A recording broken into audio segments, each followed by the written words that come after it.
बहुत समय पहले की बात है। एक राज्य था जहाँ का राजा बहुत ही दयालु और न्यायप्रिय था। उसकी प्रजा उससे बहुत प्रेम करती थी क्योंकि वह हमेशा गरीबों, दुखियों और जरूरतमंदों की मदद करता था। राजा का नाम राजा विक्रमसेन था। उनकी दयालुता और न्यायप्रियता की चर्चा दूर दूर तक फैली हुई थी। राजा विक्रमसेन का नियम था कि वह हर दिन दरबार में आम जनता की समस्याएं सुनते और उनका समाधान करते। एक दिन राजा दरबार में बैठे थे कि एक गरीब किसान उनके पास आया। वह बहुत परेशान था और हाथ जोड़कर बोला, महाराज, मैं कई दिनों से भूखा हूँ। मेरी फसल सूख गई है और अब मेरे पास अपने परिवार को खिलाने के लिए अन्न का एक दाना भी नहीं बचा। कृपया मेरी सहायता करें। राजा ने तुरंत अपनी मंत्री को आदेश दिया कि किसान को अन्न, धन और कुछ भूमि दी जाए ताकि वह दोबारा खेती कर सके। किसान राजा के इस दयालु व्यवहार से अत्यंत प्रसन्न हुआ और भावुक होकर बोला, महाराज, आप साक्षात भगवान हैं। मैं जीवन भर आपका ऋणी रहूंगा। राजा की दयालुता सिर्फ अपनी प्रजा तक ही सीमित नहीं थी, बल्कि वह पशु पक्षियों और पर्यावरण के प्रति भी बहुत संवेदनशील थे। उनके राज्य में शिकार करना मना था, लेकिन कुछ बाहरी व्यापारी राज्य में आकर चोरी छिपे शिकार करते थे। एक दिन राजा जंगल में सैर कर रहे थे कि उन्होंने देखा कि कुछ शिकारी एक हिरण का पीछा कर रहे हैं। हिरण घायल था और बुरी तरह कांप रहा था। राजा ने तुरंत अपने सैनिकों को आदेश दिया कि उन शिकारियों को पकड़ लिया जाए। राजा ने शिकारियों से पूछा, क्या तुम्हें पता नहीं कि मेरे राज्य में शिकार करना अपराध है?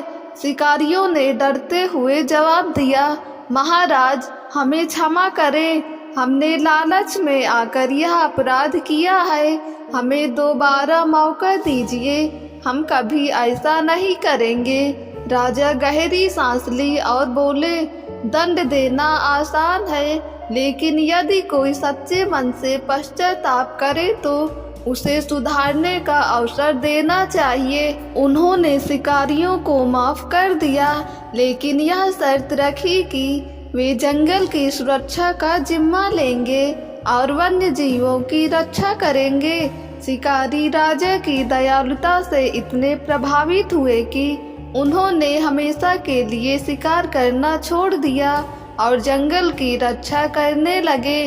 राजा न केवल दयालु थे, बल्कि न्यायप्रिय भी थे। एक दिन राज्य में एक विवाद उत्पन्न हुआ। दो व्यापारी राजा के दरबार में आए। उनमें से एक व्यापारी ने शिकायत की, महाराज, इस व्यक्ति ने मुझसे कर्ज लिया था, लेकिन अब यह मना कर रहा है कि उसने कोई कर्ज नहीं लिया। न्याय कीजिए महाराज। दूसरे व्यापारी ने कहा, महाराज, यह झूठ बोल रहा है, मैंने कोई कर्ज नहीं लिया। राजा विक्रमसेन ने दोनों की बातें ध्यान से सुनी और फिर एक युक्ति निकाली।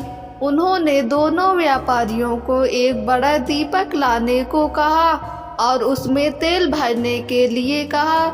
जब तेल भरा गया तो राजा ने पहले व्यापारी से कहा, अब इस तेल में हाथ डालो और देखो कि तुम्हारी अंगुलियों में क्या आता है। व्यापारी ने जैसे ही हाथ निकाला, उसके अंगुलियों में सिक्कों की परत चिपक गई। राजा ने मुस्कुराकर कहा, सच्चाई सामने आ गई। यदि तुमने इस व्यक्ति को कर्ज नहीं दिया होता तो तुम्हारे हाथ में सिक्कों की महक नहीं आती। न्याय हमेशा सच्चाई के आधार पर ही किया जाता है। झूठे व्यापारी को अपने झूठ पर शर्म आई और उसने अपना अपराध स्वीकार कर लिया। राजा ने उसे दंड दिया और सच्चे व्यापारी को उसका धन वापस दिलवाया। राजा की दयालुता और न्यायप्रियता से राज्य समृद्ध होता गया, लेकिन राजा ने कभी घमंड नहीं किया।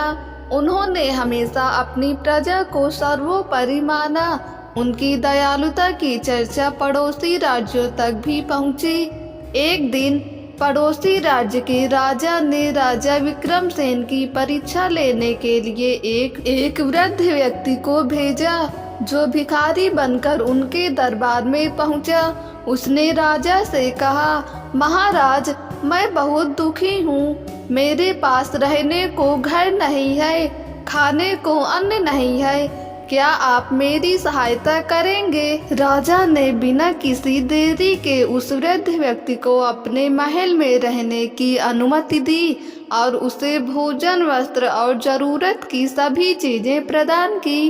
वृद्ध व्यक्ति बहुत प्रसन्न हुआ और बोला, महाराज, मैं असल में पड़ोसी राज्य का दूत हूँ। हमारे राजा ने आपकी परीक्षा लेने के लिए मुझे भेजा था। अब मैं उन्हें बताऊंगा कि आप वास्तव में एक महान और दयालु शासक हैं। इस घटना के बाद राजा विक्रमसेन की ख्याति और भी बढ़ गई। इस कहानी से हमें यह सीख मिली है कि राजा विक्रमसेन ने अपनी पूरी जिंदगी दयालुता, न्याय और सेवा में बिताई।